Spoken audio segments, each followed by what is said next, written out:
वृंदावन में एक संत रहते थे, उस आश्रम के महंत थे, बड़े भजनानंदी थे। उनके 2 शिष्य थे, शिष्य तो बहुत थे, लेकिन उनके 2 मुख्य शिष्य थे जो उनकी सेवा में रहते थे। और उस संत की अवस्था अंतिम स्थिति पे थी, उनका शरीर शिथिल होने को चला था।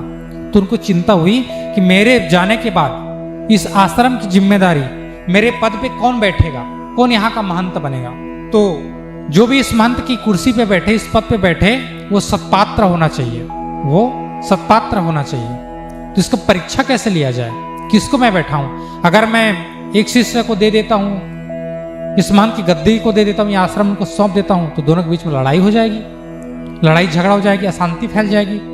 तो क्यों ना मैं परीक्षा लेता हूं। और अपने जो नजदीक के जो शिष्य थे उनको दोनों को बुलाया, और उस संत ने 2 मुट्ठी तंदूल निकाला, 2 मुट्ठी चना निकाला, चना, और चना निकाल करके 2-2 मुट्ठी उन दोनों शिष्यों को दे दिया और कहा कि आज से 1 साल बाद मैं चना तुमसे वापस लूंगा। ये चना मैं जैसे तुमको दे रहा हूं, तुम मुझे वैसे ही वापस करना। तो शिष्य लोग बोले, अब तुम लोग ये चने को लेकर के तुम चले जाओ, संत ने कहा। और दोनों शिष्य उस चने को लेकर के चले गए। अब उस संत के जो एक शिष्य थे जिसके बड़ी बड़ी जटाएं थी, अब उसने सोचा गुरुजी ने बोला है कि 1 साल बाद मुझे चना वापस करना है, तो इसको मैं कहाँ रखूं? अगर बाहर रखूं कोई जीव जंतु खा जाएंगे, कीड़े पड़ जाएंगे। इससे अच्छा काम करता हूं ना, मेरी जो जटाएं बड़ी बड़ी है, इस चने को इस पोटली में बांध लेता हूं और अपने जटाओं के बीच में इसको गांठ बांध के रख देता हूं, ताकि इसको खोलने की झंझट ही नहीं है। जब 1 साल पूरा हो जाएगा तब मैं इस चने को निकाल कर अपने गुरुजी को दे दूंगा। और उसने वैसे ही किया, एक पोटली में उस चने को बांध करके अपने जटाओं के मध्य में बांध दिया। और सोचने लगा कि 1 साल बाद इस जटा को खोलना ही नहीं है। 1 साल बाद जब समय पूरा हो जाएगा तब गुरुजी के पास जाकर इस जटा को खोलूंगा और इस चना को गुरुजी को दे दूंगा, जैसे गुरुजी ने कहा है। ये एक शिष्य ने सोचा। एक दूसरा शिष्य था, उसने सोचा अगर इस चने को मैं अगर बाहर में रखता हूं तो इसमें कीड़े पड़ जाएंगे, पशु पक्षी जीव जंतु खा जाएंगे, तो अपने गुरुजी को मैं कैसे वापस करूंगा? गुरुजी ने तो मुझे बोला है ना कि 1 साल बाद मुझे इस चने को वापस करना है। तो मैं एक काम करता हूं, क्यों ना इस चने को अपने खेत में बो देता हूं, जिससे इसकी अच्छी फसल भी हो जाएगी और गुरुजी को मैं 2 गुना 3 गुना रूप में वापस करूंगा, गुरुजी प्रसन्न हो जाएंगे। और उस शिष्य ने ऐसा ही किया, उस चने को अपने खेत में ले जाकर के बो दिया। और बंधु, जब 1 साल पूरा हुआ तब उस संत ने अपने दोनों शिष्यों को बुलाया और कहा कि मैंने तुमको 1 वर्ष पहले जो चना दिया था वो चना कहाँ है, मुझे ला करके दो।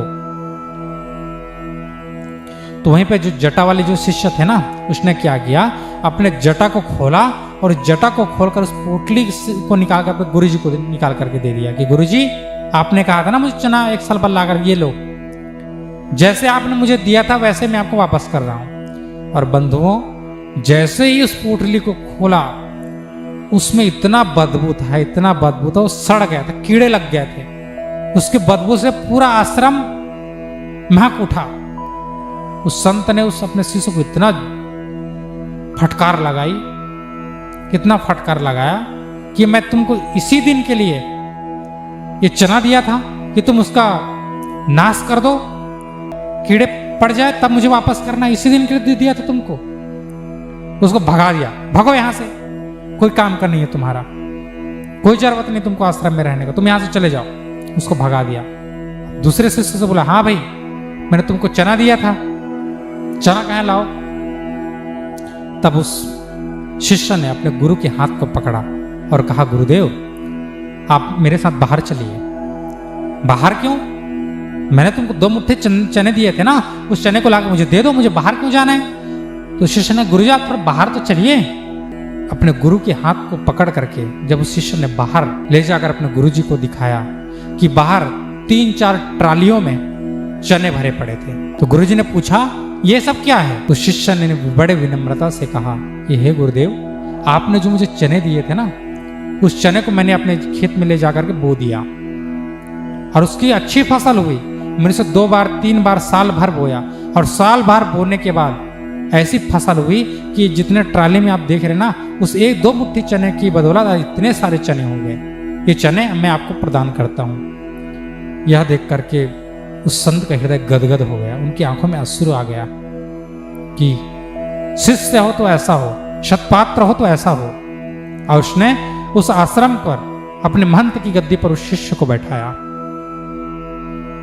बंधुओं, इस कथा को कहने का आशय यह है कि अगर आपके पास कोई अथाह संपत्ति है, धन दौलत है, अगर जमीन वगैरह है, उसको किसी सत्पात्र को दीजिए। क्योंकि अगर आपने अपनी संपत्ति अगर किसी पुत्र को दे दिया, अपने पुत्र को दे दिया, तो अगर वो पुत्र अगर कोई शराबी निकल गया तो, जुआड़ी निकल गया तो, मदिरापान करने वाला निकल गया तो जीवन भर की जो आपकी पूंजी है, जो कमाई है, उसको तो पानी की तरह बहा देगा, उसको सत्यानाश कर देगा। अतः मैं ये नहीं कह रहा कि अगर आपका पुत्र सत्पात्र हो तो बिल्कुल अपने पुत्र को सत्पात्र जानकर के वो संपत्ति दे दो, लेकिन कुपात्र को कभी भी अधिकार नहीं देना चाहिए।